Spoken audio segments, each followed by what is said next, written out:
Ambient music. It's beautiful and it can be a joy to make if done correctly. But how do we make it with this tiny modular system? We're going to break down this sub $1,000 setup, and in doing so we're going to cover the steps that make a great ambient patch and track so that you have an easy formula to approach your own music. And we'll friggin' take a look at what makes its arrangement, rhythm, what processing we use, and what it means to shift it all to keep it interesting. First, let's get some parameters to work within.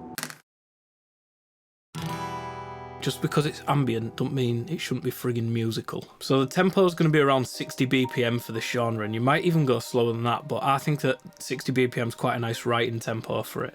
Otherwise, I find like if you've got melodic motifs and stuff, they can be a little bit hard to follow and to hear. So now that we know the key, we can decide upon what notes we're going to use. I'll use my Maven Fiction analog chord generator, because why the frig not when I've got it. I have this cheeky little system called A.R.P.S I use for my patching and my writing, so that's how we're going to approach this fresh track. So consider this, you're waking up in the quiet, gentle light before the sunrise. Everything feels soft except for your morning glory. Ethereal, isn't it?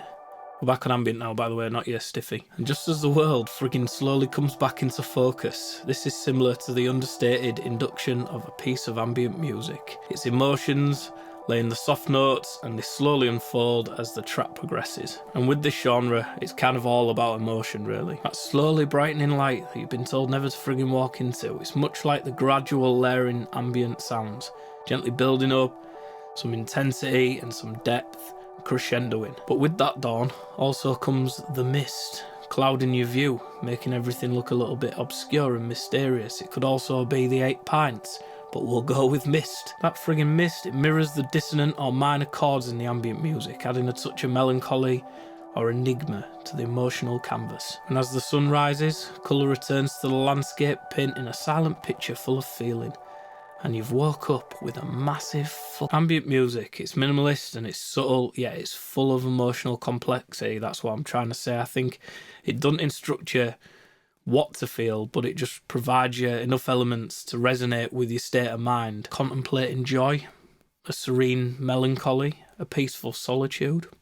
Maybe a radical stonk on, who knows. The modules I'm using to achieve this are the Stochastic Inspiration Generator Sequencer and the A116, which is a small voice, a little compact bad boy. And all the notes I've used are here in the generator, and it'll give you what major and minor notes work within that scale. Now we know the emotion that we want to invoke, but we have to also think about how we want a person to respond physically. So ambient music, it doesn't really typically aligned to our traditional understanding of rhythm that involves sort of regular beats or specific tempos, but it does have its own form of rhythm, and it's one that's more fluid and expansive. You can consider the rhythm of ambient music, how the waves gently caress the shore.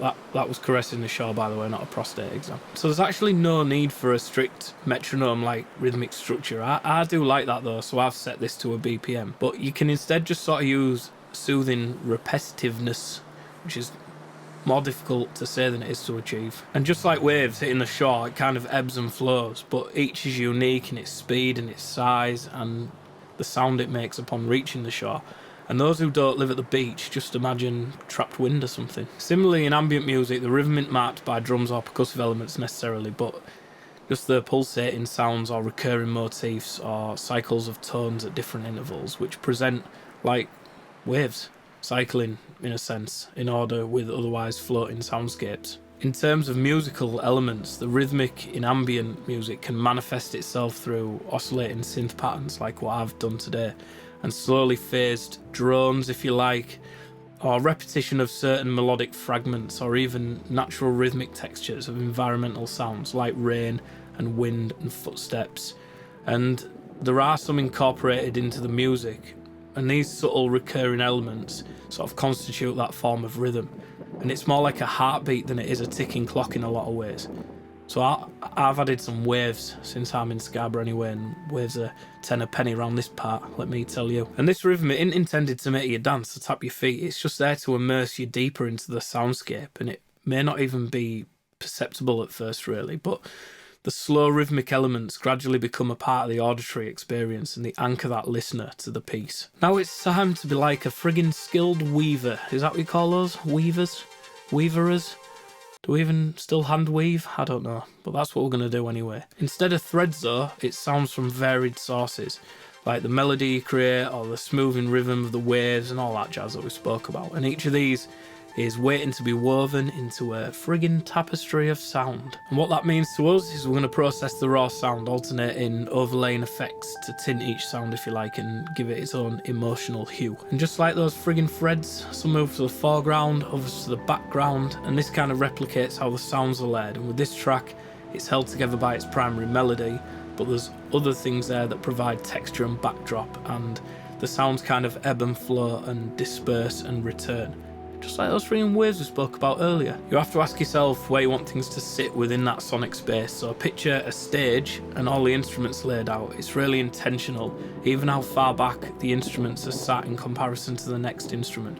And that's what you have to achieve with your patch and with your music. I've added a 4HP effects aid for the cloud verb. People often comment on my videos whenever I use this reverb and call it a shimmer verb and say it's an overused shimmer verb, and those people are f***ing dicks. So all this is missing that final 10% though still, and it's the thing that separates great patches from amateur ones. And this is the step that takes most time to learn at first, I think, but those that are already there will probably agree that this makes all the difference. And you have an advantage over most when using modular to achieve this, because it lends itself to it. Whereas most synths have a measly 1 or 2 LFOs for modulation, I have 8 alone in this really, really tiny setup. So we're going to take this ARP module and begin to make things more organic and interesting. So if you want to expand on this A.R.P. system and learn a repeatable formula for patching and writing, there's a link to a video course down there somewhere, or if you just want a free weekly email because you're tighter than a nun's chuff, you can do that as well down there. And now though, now you have the know-how, you might be thinking, you know, almost $1,000 for a tiny case like this. That's still super expensive. Well, let me tell you why that's frigging worth its money. And here's a video to do just that. Have you clicked it yet? How would I know? I'm not even frigging here anymore. I'm long gone.